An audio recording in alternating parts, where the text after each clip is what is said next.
their mission: to rid Malaysia of the communist insurgents using all means possible. This is a guerrilla warfare. It is not a conventional warfare. It's a game with the highest stakes. The communists show no mercy.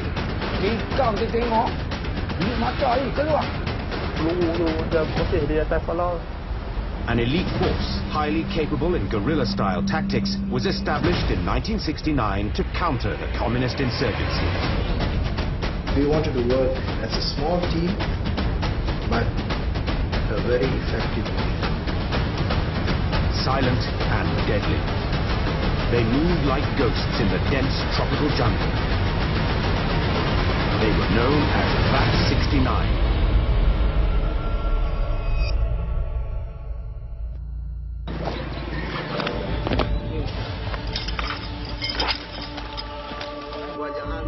Their operations were always veiled in secrecy. Spending most of their lives navigating the dense jungles of Malaysia, their contribution to the war effort was largely unknown.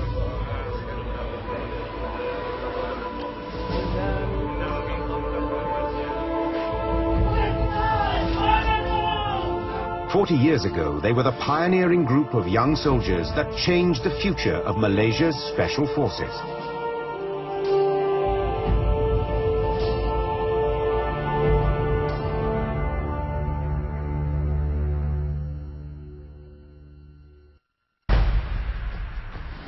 The 17th of June, 1968. A Malaysian police field force makes a routine patrol along the Malaysia-Thailand border. Following a 12-year communist insurgency that left thousands dead, they are on the lookout for any communist guerrillas at the border. In their bid to take over Southeast Asia, the communists have turned the region into a bloody battlefield, most notably Indochina. But security forces in Malaysia believe the situation is under control. They couldn't have been more wrong. With meticulous planning and military precision, a group of communist insurgents storm the police field force trucks. The attack is swift and merciless, and a killing spree ensues. 14 field force policemen die on the spot, and many others are seriously injured in what becomes known as the Crow Massacre. 10 days earlier, the Communist Party of Malaya had issued a fiery message to its members to hold high the great red banner of the armed struggle and valiantly march forward. The message was published and broadcast even in China. It lifted the spirit of communist guerrillas in Malaysia to start another round of revolution. Senior Assistant Commissioner A. Navaratnam remembers the murders in Crow. They shot them at random. When they knew they were survivors, they just shot. So the rest who survived pretended to be dead. Sub-Inspector Abdul Rahman recalls the horror of seeing the slain bodies of the Crow victims. Bolehkah dah mati ke tembak, ke mati dikelakkan lagi, baluan dipotongkan lagi. He was given a heavy task of breaking the news to the next of kin. Anak bini semua dijemput datang mentengok suami mereka dalam sorot sudut. Yang saya tengok 3 orang isteri mereka yang tak keluar air mata sedikit pun. Saya lihat sini, alhamdulillah. Semana dia bersabar, iman dia punya kuat. It was an ominous sign that the Communist Party of Malaya had returned to its murderous ways. In the earlier communist uprising from 1948 until 1960, a period known as the First Emergency, British and Malayan troops fought tooth and nail with thousands of communist terrorists wanting to take over the country. The Crow Massacre was the beginning of a brand new multi-stage offensive by a re-energized group of communist insurgents, hoping to topple the new government of Malaysia, barely 10 years after its independence from the British. Malaysia's strategic location in the heart of Southeast Asia was a perfect place for the Communist Party to spread its wings. Their intention was to incurse back into Malaysia and do the same type of havoc which they did in the first emergency. After the Crow massacre, the Malaysian security forces had to act quickly. The insurgents had developed a skill of creating small pockets of bloody havoc before melting invisibly back into the jungle. For the Malaysian government, the best way to fight these hit-and-run tactics was to form a special jungle force trained in guerrilla warfare and strategy. A nationwide search began for potential jungle warriors. The new breed of fighters were to be called Very Able Troopers 69, or VAT 69. VAT 69 had only one task: to eliminate the threat of communist insurgents in Malaysia once and for all. The newly formed troopers would be the ultimate in counterinsurgency warfare. With huge trees and thick, dense foliage reducing the effective range of weapons, the focus shifted from typical military tactics to close-quarter fighting and ambushes. The training centered on avoiding detection and short, sharp bursts of gunfire called double tap, a technique developed specifically for jungle confrontations. Abdul Rahman remembers signing up. Saya tak bayang apa akan berlaku dalam hutan. Tengok, tak ada cita-cita, tak ada angan. Saya nak khidmat kerana agama, bangsa dan negara. Itu yang penting. Dan hati saya, mana antar sekalipun, saya pergi. For Sergeant Major Hamza, his joining was more personal. Abang saya sendiri, dia jungle squad. Jungle squad dia di ambush di komunis, dia kena granat. Jadi dia meninggal. Jadi ada juga hati tu. After successfully signing up, the new recruits had to endure a punishing training schedule. Pertama-tama di segi kita punya kesihatan lah. Itu penting. Jasmani kita, kekuatan kita, fikiran kita, mata kita, telinga kita, semua nak kena upgrade. Kami kena panjat Gunung Berincang, dibekalkan pasir 30 pound dan turun. Dia tujuan itu untuk ambil masa.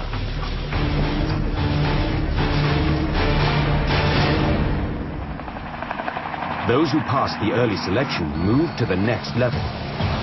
And the Malaysian government could not have chosen better trainers to test them. Used extensively and successfully during the first emergency, they brought in the British Special Air Service, better known as the SAS. Sergeant Major Hamza remembers his first trip to the jungle training camp. Nak pergi ke jungle camp tu memang seksa. Dia orang kata good morning, bukit good morning itu nak daki dia tu.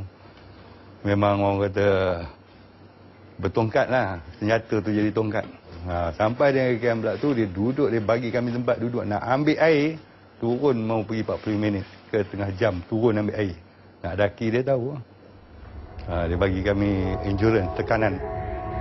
The SAS immediately honed in on the single most important aspect of their training: stealth. Saya tengok dalam latihan tu, pertama tu taktik bergerak. Bergerak lautan itu yang penting. Makanan kita terikan, makanan yang tak berbau. Maka barang-barang tak tinggal. Taktik perjalanan lautan dirahsia. Tidak boleh kita siapa-siapa pun. Following the training in stealth came the serious business of weapons handling. To make things as realistic as possible, the SAS added a new and rather unnerving dimension to the young recruits' training: live bullets. Latihan tembak mesti selalu. Kerana kita dah biasa dengan letupan ni kan, kita tak boleh takut. Terus dia kata, up, terus tembak, tumbuk. Up, tumbuk. Up, tumbuk. Dah betul tembak. Dan dari sini kita ni sekarang baru. Ada juga latihan-latihan yang mana dia buat musuh serang kita.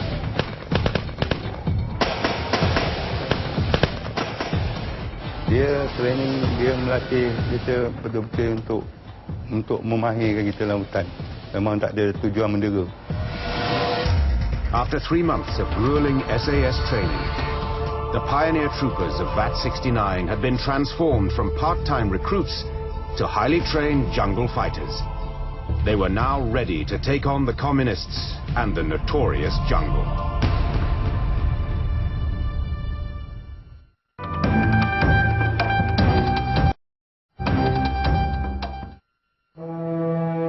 The Crow massacre in June 1968 was a wake-up call to the Malaysian security forces. It was a stark reminder that the communist insurgents were still lurking along the Malaysia-Thai border, and a new wave of attacks was imminent. The attack in Crow had triggered the formation of a new group of commandos called VAT 69. The 69ers, as they were also known, were molded by the British SAS into guerrilla fighters, highly trained in jungle operations. 30-year-old Assistant Superintendent of Police Zabri Abdul Hamid was a pioneer squadron leader of VAT 69.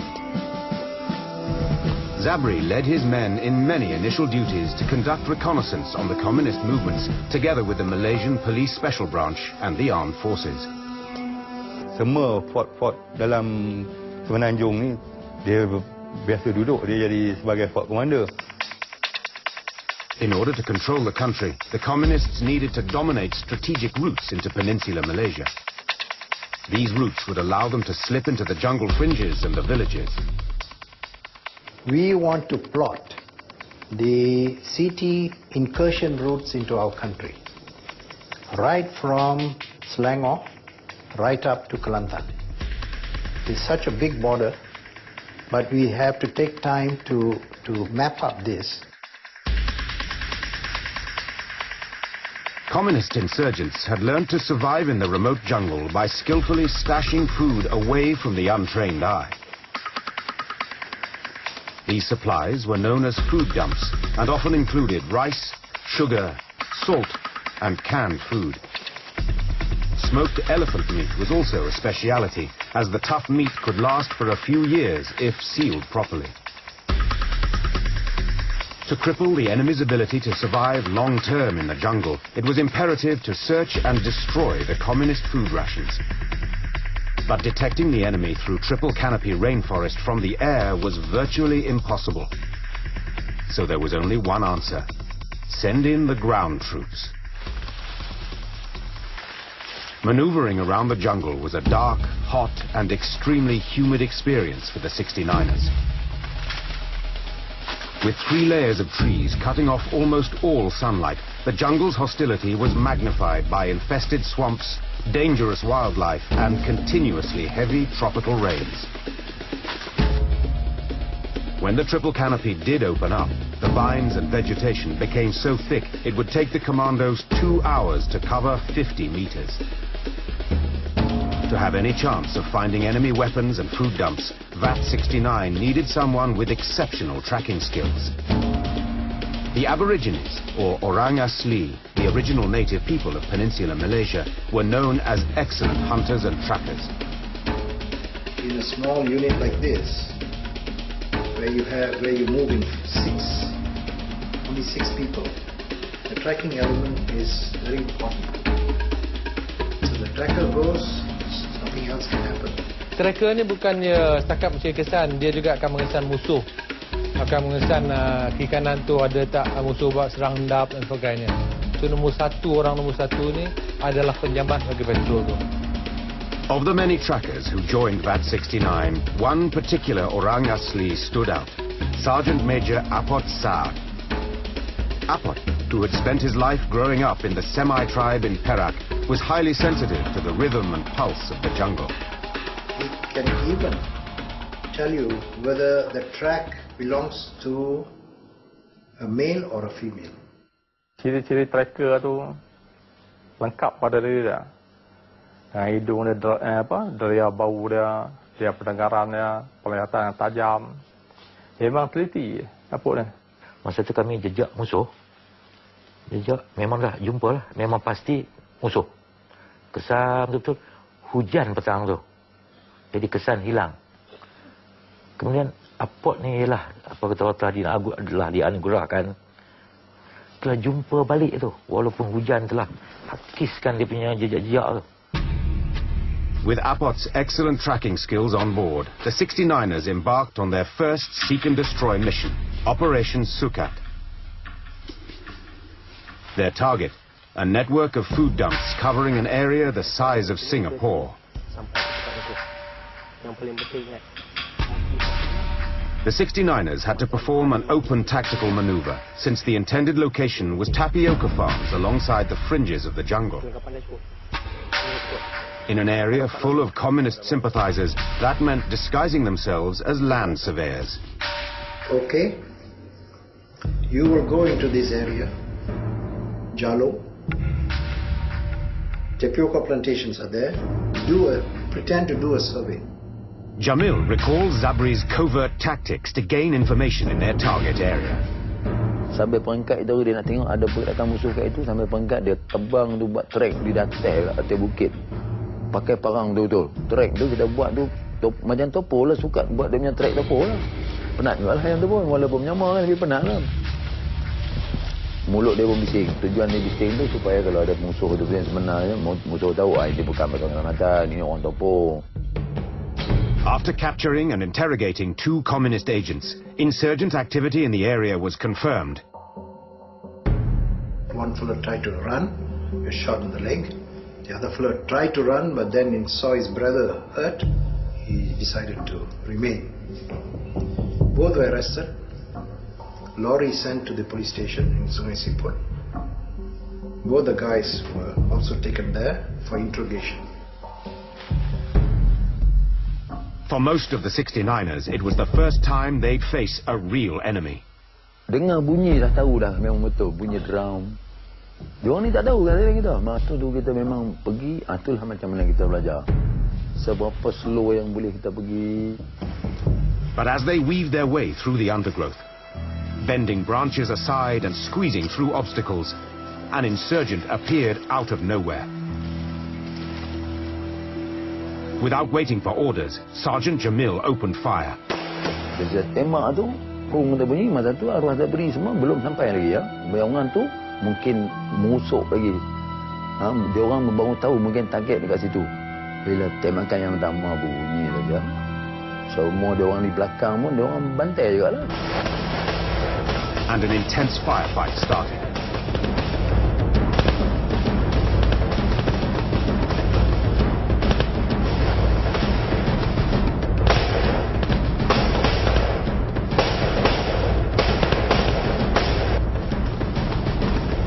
A severe gun battle ensued, which lasted 10 minutes. At the end of the firefight, 1 communist was killed and the rest fled behind the hill.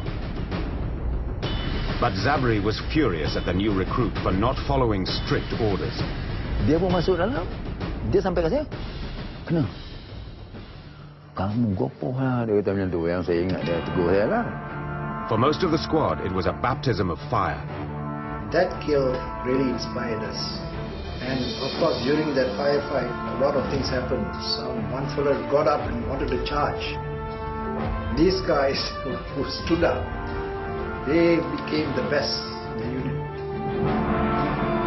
Nevertheless, the communists' attempt to hoard a large supply had been foiled by VAT 69 troopers.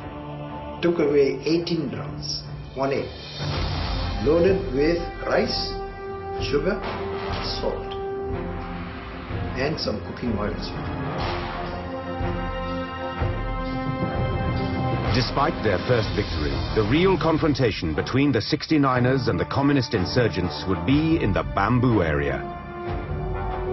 In the heart of the tropical rainforest known for its ruthless environment that could weaken even the toughest of men.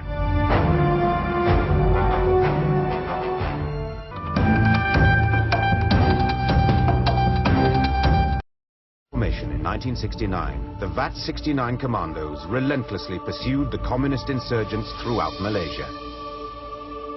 But the jungle fighting skills of the 69ers were tested to the limit when they started to enter the bamboo area.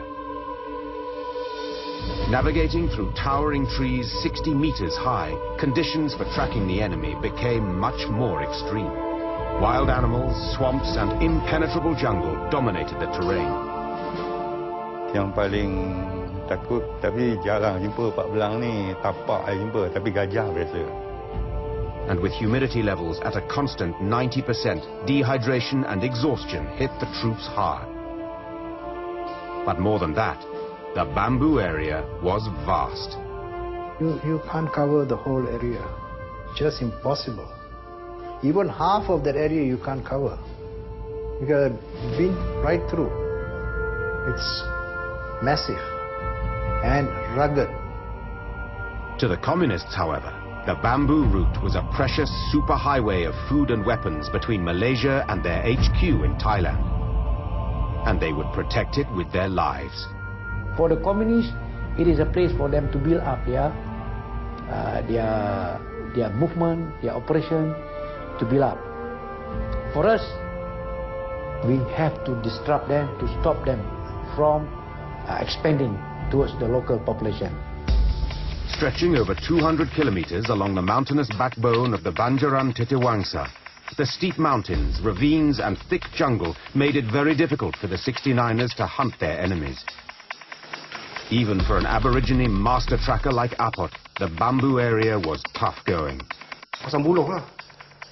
Kawasan buluh itu paling sukar bagi kita nak bergerak. Pertama sekali yang cepat kita kena miang buluh. Bila kena miang buluh dulu, malam tak boleh tidur. Biar kita nak bergerak tu dah macam tersekat. Tak boleh pantas. Kita tak boleh nak senyap. Kawasan buluh ni kita kena menyusup. Menyusup tu memang kekuatan pinggang, kekuatan itu semua ni diperlukan lah. Menyusup hampir 1 kilometer. Menyusup bawah buluh. Trek dia tu dia satu trek untuk sampai. Ishak Yahya was a troop commander at the height of VAT 69's Operation Bamboo. 30 years later, he still remembers the notoriety of the area. Well, the bamboo area, these are very deep, mountainous, deep inside the jungle. You can hardly see anybody moving 50 meters away from you. It's a place where you can hide and shoot and scoot. One step at a time, eyes scanning through the branches, finger on the trigger, the young soldiers knew the kill zone was much closer than anything they had encountered before. To the communists and the 69ers, the bamboo area became the ultimate battleground for their game of cat and mouse. We meet a lot of vacant enemy resting places, camps and resting places. We found their food dump, and based on that food dump, we built up an ambush in that area. But the communists had extremely capable trackers of their own, known as trailblazers. Paul Keong, working undercover as a communist agent at that time, describes the duty of a trailblazer. The first man will be a point man, where I think he is always a very alert person. They will appoint a person who is very sharp and very alert and very experienced in looking for tracks, traces of security forces.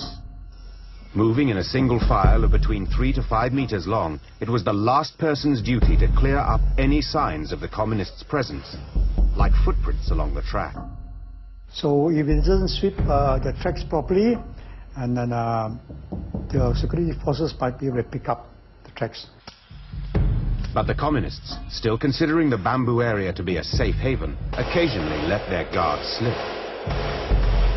We heard some shooting inside the jungle where the terrorists go on for hunting and, very long distance. Sometimes you hear them shooting, heard them shooting maybe about 6, 7 o'clock in the night. So we conducted a tracking exercise then. The 15th of March, 1974, Zabri ordered Apot to scout the area and find the communist threat. Kalau kita dah menghampiri dia, sudah dekat misalnya, ada rasa yang tidak menyenangkan lah, macam bau pakaian orang. Ini macam dekat kunyit sini, sebab kita tahu bau kunyit macam mana kan. Apabila kami dah puas menjejak lebih kurang 2 jam, Apot terjumpa kesan musuh. Paling baru, tak sampai pun 10 minit.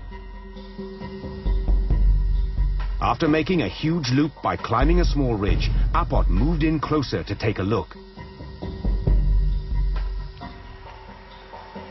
He knew the assault would not be easy. Ini untuk tempat yang liring, yang susah kita hampiri.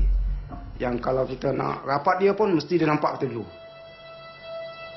Daripada sudut mana pun kita datang mesti nampak dia, sebab tempat dia okey, tapi di luar dia tu semak samun yang boleh tarik akar bawa kat pokok. Having discovered the enemy's camp, the 69ers strategized their assault plan.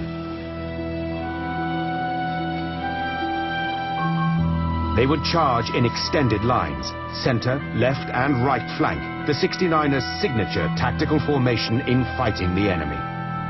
Kami terus masuk nak buat hendaknya besok pagi sebab kalau petang. Tapi duka cita, jam 2 komunis tu dia baru balik. Dia ternampak kami pada belakang. Zabri was there. I was deep behind. When the enemy came from behind, instead of us assaulting the camp, the enemy shot at us first. It was an unexpected encounter for both sides. The 69ers' position was compromised within seconds. All of a sudden, they came under heavy enemy fire. Musuh lebih kurang di antara 30 40. Kami 9 orang. Kami di bawah bukit. It was an assault gone wrong. Quickly regrouping, the 69ers had to turn the fight around. Semasa bertembak, tembakan yang pertama tu kami tak berapa kuat sangat. Tembakan yang kedua pada kami nak naik bukit tu. Dari tembak kami, kami nak naik. Kawan naik. Memang kami naik. Pun naik, buat apa, extended line. Terus marah.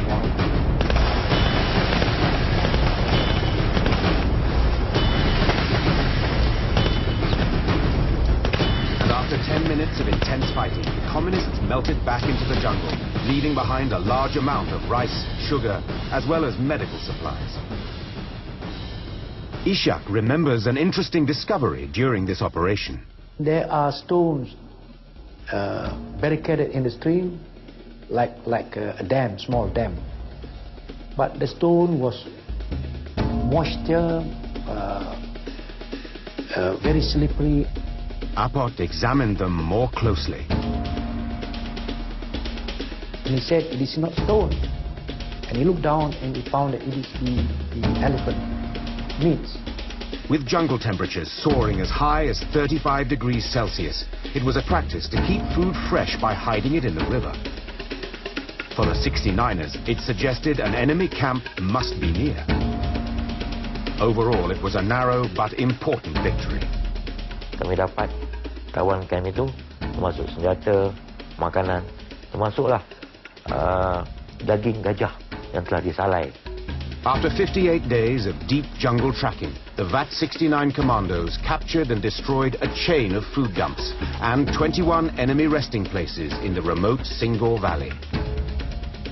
The 69ers' mission to beat back the communists was proving successful. The communists realized they were being hunted not by any security forces, but by a guerrilla force known to them as Lok Kao, or 69. However, in their continuing struggle to capture Malaysia, the communists had other plans.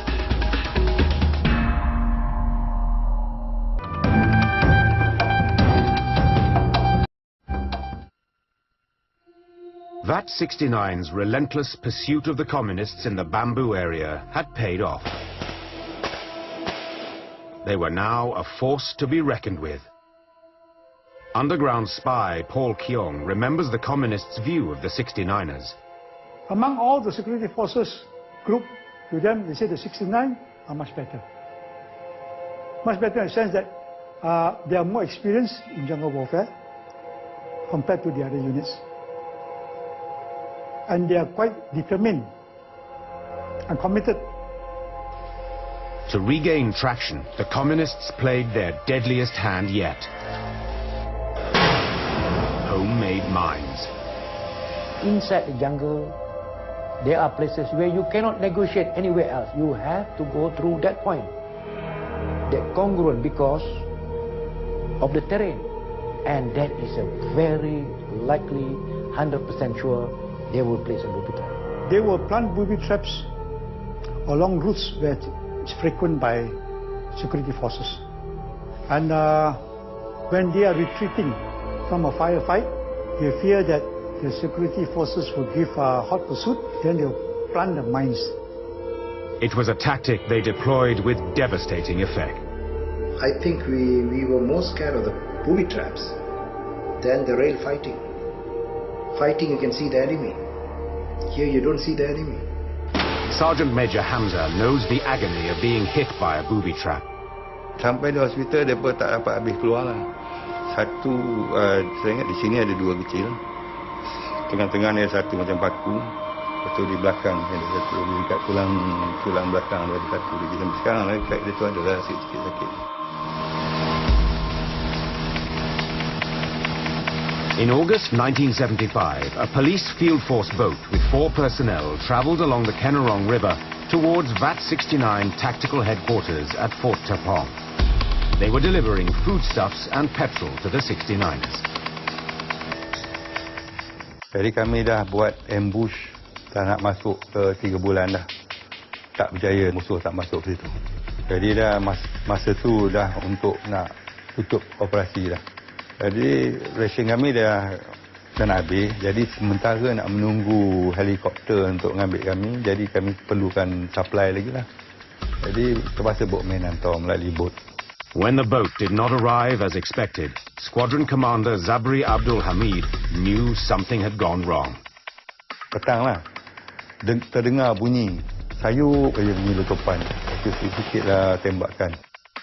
So arwah Zabri ni telah mengarahkan saya lah supaya menyiasat. Saya pun pergilah. Saya berjalan, saya ingat satu hari. Dalam perjalanan saya ke bawah.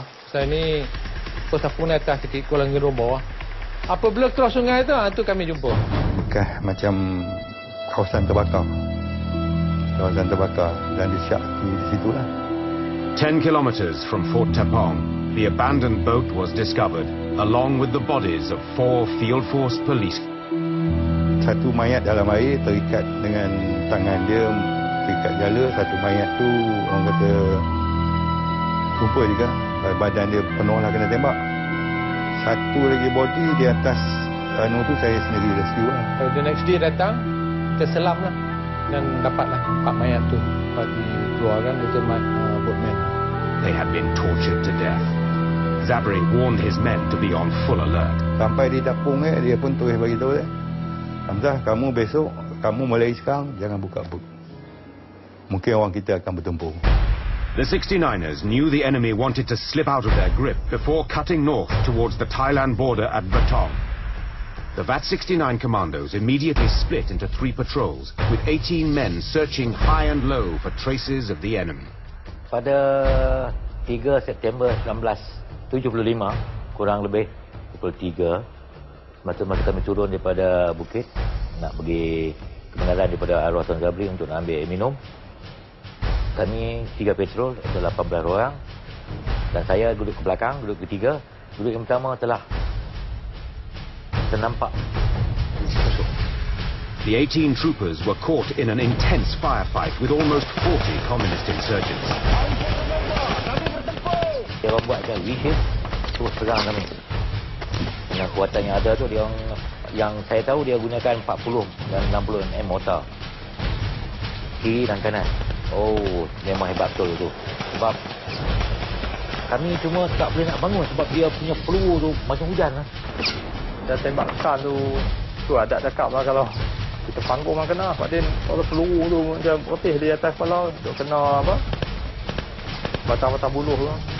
Utilizing grenade launchers and mortars, the communists pinned down the 69ers, hoping to force them to retreat.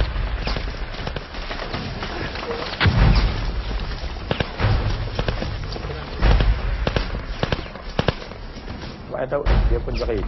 Saya ingat dia tak bagus, parah. Dia berani ni. Nak beritahu oleh pihak musuh kita pun nak ada mortar. Kami tidak ada mortar, kami gunakan mini grenade yang dibekalkan setiap seorang 5 biji. After almost an hour of concentrated fire, the communists broke into splinter groups and fled, leaving weapons and supplies behind. Masa bola-bola tembak tu memang jelas. Semua ni kemudian jerit. Caw. Turun ke sungai. Itu saya dengar, tak berapa jelas. Dia kata turun ke sungai. Lepas tu tembakan pun dah kurang, pihak kami pun dah kurang. With nightfall approaching, Zabri instructed his men to remain at the location for fear the enemy would return after sundown. Saya berdoa bagi cepat siang nak bawa keluar ni anggota yang cedera ni, yang pertama, yang kedua kami boleh dapat jejak balik tu. Searching through the firefight wreckage, it was clear that the enemy in front of them were responsible for the attack on their supply boat. Kemudian terjumpa 2 senjata shotgun yang dirampas oleh komunis daripada boatman dan 2 mortar yang berukuran 40 dan 60 mm dan juga ration yang untuk dibekalkan kepada TPA yang di ambush tu. With 2 of his men injured, Zabri led a re-energized charge to hunt down the enemy and headed towards Fort Tapong in Upper Perak. Saya bagi nasihat lagi, jangan ikut track. Dia ulang, jangan ikut track. Udah, elak track, udah. Dia bikin sama. Sarjan, Hamdah, tu grup dia orang 3-4 orang tu. Pergi dulu, cek berhati-hati. After getting a report from the reconnaissance group, Zabri ordered his men to move in a single column. Mengah-mengah tengah menjak bukit, dan bertempur dia pun, saya buat tak betul dia, saya ikut nak belakang, saya nak ikut belakang lah. Biarlah dia berjalan depan. Elok sampai di tebing nak cross sungai, dia dah jerit sekali. Dia jerit, so dia kata, aku mau Hamzah mesti ada belakang. Jadi saya pun berlari lah pergi. Lepas tu dia bawa satu motor tu. Sambil tu turunlah ke sungai. Dia turun sungai, saya pun turun. Saya pun cakap dengan dia, becik. Jom. Sebarang sana saya tak jamin bercek. Saya dah cek sampai sini je. Dia mengangguk. Tu ya. After crossing the Kenarong River, Zabri gave the all clear for his team to follow. But within seconds, disaster happened. Tengah sungai, saya dengar satu lutupan yang kuat je. Tum, betul. Saya tak nampak dia kena. Tapi orang kata dengar suara je. 1 minit lepas bunyi tu, dia buat call saya. Dia buat panggil medik. Bila meletup saya ingat ambush. Saya pun down, campak motor down pergi ke tebing dengan dia panggil dia. Hamzah, dia kata aku dah kena dah. Saya pun pergi tengok. Dia tengah pegang kaki. Zabri had strayed onto a fake trail and stepped on a communist landmine.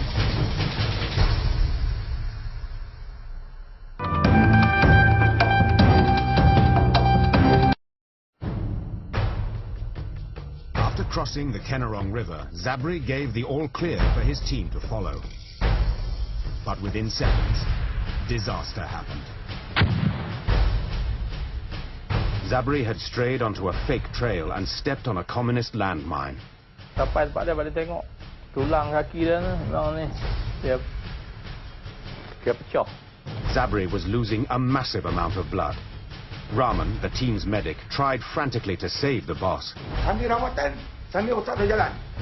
Saya ambil cari kayu untuk anduh bos. Bila kita pergi cari dia orang, saya beritahu kesempatan. Tapi cara cakap macam macam ni, bagi syarat lah.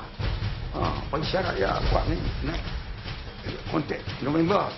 To evacuate Zabri quickly, the 69ers desperately needed a helicopter landing point. But in the dense jungle, they were few and far between. Zabri's survival became a race against time. We crossed the river and walked through the river and walked through by the side of the river, up the mountain, down the mountain. But it was too late. Zabri died along the way. It was tough for the 69ers to move on without their trusted leader. But with the insurgents still at large, the VAT 69 commandos could not abort the mission in the bamboo area. Terpaksa terima hakikat, iaitu dia telah yang pergi, terpaksa pergi. Yang hidup terpaksa teruskan tugas. Minta airstrike, bom. 2 biji tabuan. Memang macam perang lah. Lepas tu bum meletup, tabuan datang. I stayed there for 2-3 days, and after that I did my operation, do up a follow-up when the things is cleared, and I realized that the enemy has gone back into the south of Thailand. Everyone in VAT 69 mourned the untimely death of the squadron commander, ASP Zabri Abdul Hamid. They had lost a beloved leader and a dear friend. Sebelum dia meninggal, dia dah tulis dekat pokok. Jarang sangatlah kita nak tinggalkan kesan-kesan ni. Dia tulis dalam bahasa Inggeris. In the war, there is no room for pity. Kill or to be killed. Salahuddin remembers the propaganda announcement about the incident on the Communists' Revolution Voice radio. Juruhebah Komando dia tahu kita telah tempur dengan pihak musuh. Seorang pegawai tinggi dia telah gugur di medan pertempuran dan musuh bertemperan lari di bawah kepulan asap. In reality, it was the Communists who fled the scene and not the 69ers. Hamza, who is also Zabri's nephew, is honored to have spent the rare moments with Zabri before his tragic death. Dia tak pernah nak bawa saya. Dia selalu tak tahulah. Saya pun mungkin orang lain panggil dia bos. Saya tak pernah saya panggil Yuk ya. Saya buat pada kecil dah panggil dia Yuk kan. Jadi dia pun memang tak ada rapat dengan saya. Tak ada orang kata kita ada sekedar-mena kan. Orang kata nampak sangat lah kan. After Operation Bamboo, VAT 69 commandos had more experience in jungle warfare, and they knew the enemy tactics well. But the price they had to pay was losing a valuable jungle fighter and a dear friend, ASP Zabri. He is a brave man. He knows about the jungle terrain. He can fight against the enemy. We can depend on him. You go inside the jungle together with him and you have all the confidence. He had jungle craft with him. He knew the jungle very well. Very good at booby traps. All-rounder. My own flesh and blood gitu. Saya punya darah dan daging. 69 ni gitu. Tak boleh dipisahkan gitu. Dia situ kita tengok semangat dia. Yang betul-betul ini jiwa 69. Jiwa komando bukan 69, jiwa komando ni. Zabri's death was a rallying call for the troopers of VAT 69. They were more determined to beat the Communists once and for all. A continuous bombardment by VAT 69 and other Malaysian security forces left the Communists cornered and running out of options. They had no other choice but to fight their way back to their Thai HQ. After Operation Bamboo, the 69ers persistently tracked down the remnants of communists in other parts of Malaysia.